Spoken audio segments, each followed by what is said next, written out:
Hello, everyone, and welcome to a special edition of the Hard Count. I'm Michael Emami, and I recently had the privilege to speak with Elevate QB Academy's Mike Giovando. With over 2 decades of coaching experience, Giovando has trained over 700 quarterbacks and produced over 300 scholarships during his time. Several of his athletes attend and compete at the top universities within college football in the country, including Oklahoma quarterback Spencer Rattler, who we talk about on this episode, as well as how Giovando develops top quarterback talent through his program in Arizona. You're not going to want to miss it. All right, everybody, here is Mike Giovando. Enjoy. All right, everybody, joining me right now is Coach Mike Giovando. First off, thank you very much for coming on the show, by the way. I really appreciate it. I know you seem like a pretty busy guy with everything that's going on, and your reputation precedes you, obviously, because you've trained some of the best out there. The first thing that I kind of wanted to bring up in particular was me seeing you on QB1 Beyond the Lights. Was season 2 in the one where they obviously you work with Spencer Rattler, but it was, or excuse me, season 3, where they had featured Lance Legendre, Nick Scalzo, and Spencer Rattler, obviously committed to the Sooners. I wanted to ask you a little bit about your experience in training him and working with him. How was that for you? Oh, it's great. I've been with him since he was about 11 years old. So, I mean, we have a long history together, and we'll have an even longer history, once he finishes college career. So, I landed him. I actually introduced to him when he was a young, probably 5th or 6th grader playing youth football out here, and somebody said, "Hey, there's this really outstanding young quarterback that you should come and watch. He'd probably really be a good prospect for you to work with."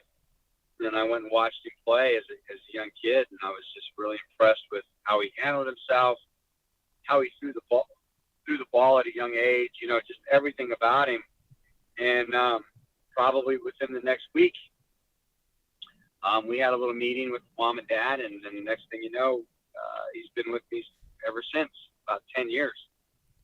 Yeah, that's really interesting to hear. Obviously, with him being such a, so much attention surrounding him, and obviously a Heisman candidate for next year, and all the talk surrounding him is just incredible to see how far he's come. And the thing that I wanted to ask you about, in terms of that, and I wanted to pick your brain a little bit here because obviously, you have so much knowledge and everything about all this. When you kind of see a kid that comes to you about 10, 11 years old versus that, 17, 18-year-old, there is a huge difference there between those two types of players. And I wanted to ask you a little bit about what you can notice in a kid that has potential at the age of 10 and 11, because we all know what a great 17, 18-year-old future college quarterback is going to look like because they play at that level. Right. But what does a great 10, 11-year-old quarterback look like? How can you kind of know about that in terms of the potential that they can bring to the table? Well, I have another 10-year-old out here that's going to be really, really special. He's 11 now. And there's probably 2 or 3 guys like that I work with right now, maybe 4, where they kind of can see their body is going to be a quarterback body. You can they just, some kids in Little League, when they're young, they're playing positions that they'll never play in high school, just because that's how it is when you're young. You got a kid that's playing a guard that may turn out to be a fullback, or a tailback, or you know how it is. But a lot of times the quarterbacks, you can just kind of see the way they how they're built. Kind of look at their parents, look at mom and dad, and that tells you a lot too. Just genetically, like, holy cow, this kid's probably gonna have good size, and all that kind of stuff. So that's one thing you kind of see, and then you can just kind of see if they are a natural thrower or not. Like, if they naturally understand how to throw the football correctly. If they're pronating, they're doing, their wrist is straight and strong. They snap their wrist, and they understand all that, because that how they grip the ball. Like, you can just look and see, like, okay, he gets it. Most of the time with kids you spend in that age, most of the time you're just teaching, from the ground up, how to stand, how to hold the ball, how to get, the proper grip, and not to say those kids aren't going to turn out to be good, because I've had success with that as well. We train all kinds of guys out here, about 120 a week. But those are the little things you can kind of see right off the bat, like the natural arm talent, how they grip it, how they hold it, how they move. And you're like, yeah, this kid could be really, really good, Yeah, I get that. And so involving the mindset, I know that, QB, I've said this to a kid before, QB is like the CEO of the team. You're really in charge of a lot of things. You have a lot of things to manage. And in terms of the mindset, I wanted to bring up, can you kind of notice that when you have a kid that's like genuinely like smarter or has just a good memorization of the playbook and everything? Can you kind of notice that early on and has that Yeah, work ethic and stuff like yeah, that? yeah. And, that's huge. Like, the kid understands, the playbook at a young age, or, can, like you said, he's kind of in control of, what you're telling him. He gets it, and he's not just, a lot of kids in youth football, especially young ones, they're playing quarterback. A lot of times they're just the better athlete than the other kids on the team. They just run around and make plays and, and here and there, but they're not really playing quarterback. You know what I'm saying? They're Right. not really. They're playing athlete at quarterback. And I think you got to be a good athlete. To play any position on the football field, you got to be a good athlete to play quarterback. I don't think you have to be the greatest athlete to be a great quarterback. You be a good athlete, though. You know what I'm saying? You don't have to run a 4.240 or anything crazy like that. But a lot of times when you see younger kids playing, a lot of times it's that kid that's just a better athlete than everybody playing quarterback, because they can have the ball. The coaches are like, well, this kid has the ball in his hands every play. You know what I mean? So we'll be good here. And then you don't really have to coach, a kid. You just know he's gonna do stuff athletically. But I tend to like seeing how they these kids can handle. All right, it's a 3-step drop. Can you stop on the 3rd step and throw the football on time? Do you understand you understand a good play fake? Just the little things, the details that's what you're looking for. Like, what did he drop? Did he take the right drop, or his feet in the right place? Did he get everything where it was supposed to be? Pre-snap, is he looking in the right area? Even at a young age, those are the things you can kind of see, and that's the mindset you're looking for. And probably around the age 12, we start to spend time with these kids on the whiteboard and in the classroom, and teach them some football stuff, how much they can actually comprehend and retain. You never know, but we try our hardest to start, introducing them to that stuff at a young age, because that's what's going to separate them from the other guys as they get older.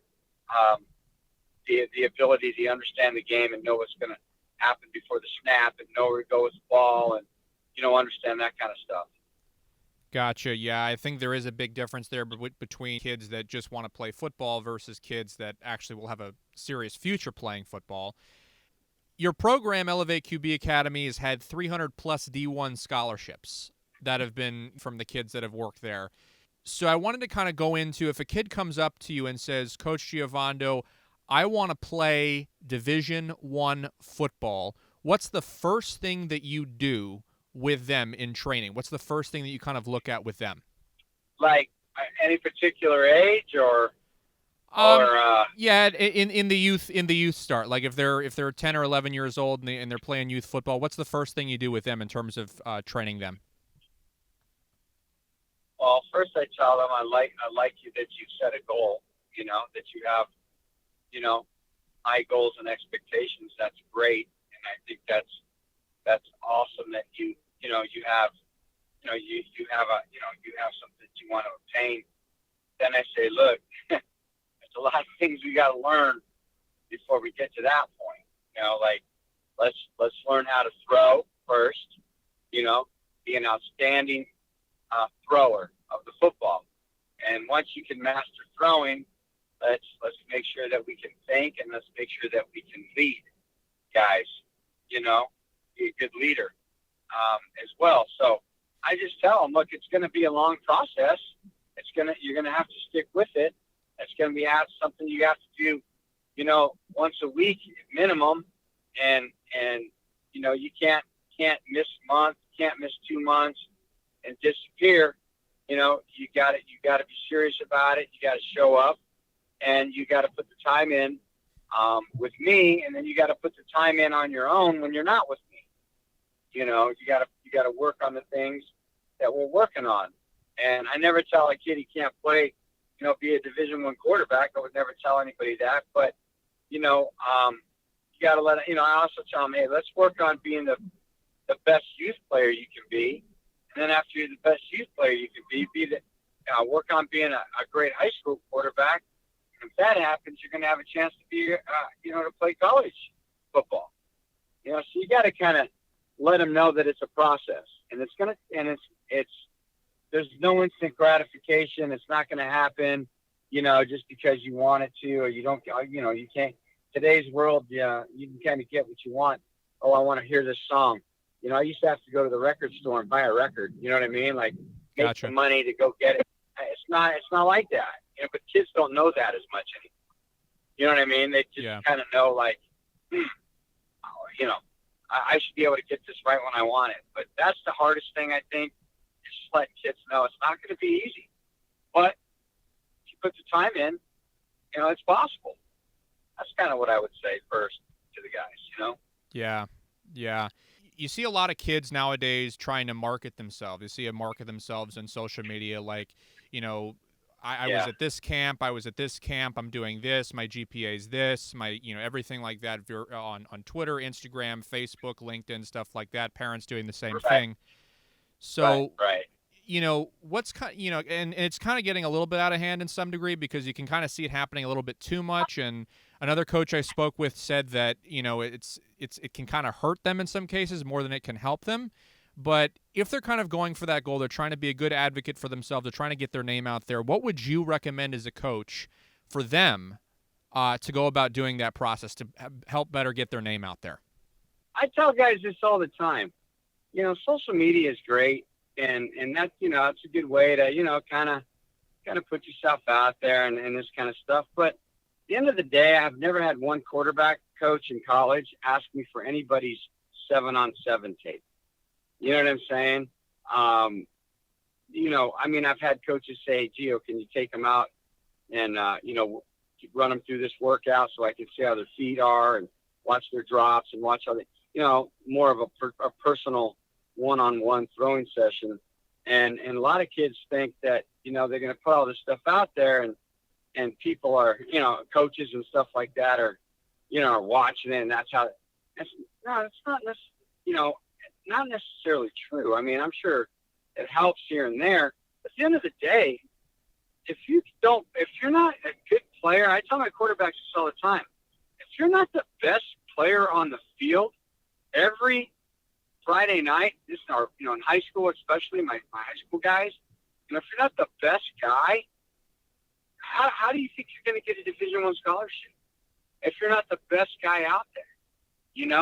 And so it's like, I try to keep reality, I keep them in reality. Like, you got to be great, and go watch. I tell them mostly, go watch this guy's highlight tape, or go watch Rattler's highlight tape. Go watch a few of the other guys that we have, that are Pac-12, Big 12, Power 5 guys. Go watch their highlight tape. Go look at it. Go watch the throws. Go watch the things they did.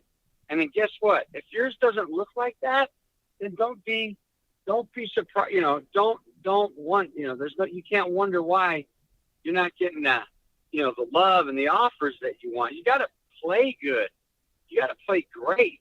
Social media is great and can help you. You post highlights and some clips like that, but it's really more about how good you really are when the lights are on. That's a fact. you know?